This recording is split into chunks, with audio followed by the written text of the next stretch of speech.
Hyderabad regional passport office మరోసారి తన సేవా నిబద్ధతను చాటుకుంది. 2025 జూన్ 24న న్యూఢిల్లీలో జరిగిన 13వ పాస్పోర్ట్ సేవా దినోత్సవం సందర్భంగా Hyderabad RPO innovative steps and citizen centric initiatives 2024-25 కేటగిరీలో ప్రతిష్టాత్మక అవార్డును అందుకుంది.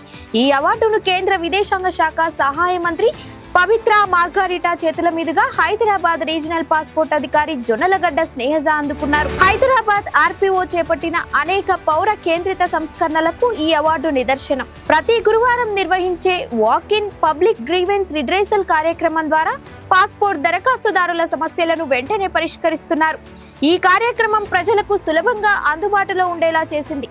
అంతేకాదు, స్వచ్ఛతా కార్యక్రమం ద్వారా కార్యాలయ పరిసరాలను పునరుజ్జీవింపజేయడం, భారత రాజ్యాంగం 75 ఏళ్ల సందర్భంగా ప్రత్యేక స్మారక పాస్పోర్ట్ ఎన్వలప్లను విడుదల చేయడం మరియు రాజ్యాంగంపై సంవత్సరం పొడవునా కళా కాలిగ్రఫీ ప్రదర్శనను ప్రారంభించడం వంటి వినూత్న చర్యలు ఈ అవార్డుకు దారితీశాయి. అదే సమయంలో తెలంగాణ పోలీసులు కూడా పాస్పోర్ట్ ధృవీకరణ సేవల్లో అత్యుత్తమ పనితీరుకు గాను జాతీయ స్థాయిలో గుర్తింపు పొందారు. వారి వెరీ ఫస్ట్ యాప్ దేశంలోనే వేగవంతమైన పాస్పోర్ట్ ధృవీకరణ సమయాన్ని సాధించింది. రోజుకు 2000 కంటే ఎక్కువ ధృవీకరణలతో సంవత్సరానికి 8 లక్షల కేసులను నిర్వహిస్తూ 95% పౌర సంతృప్తి రేటింగ్ ను సాధించింది.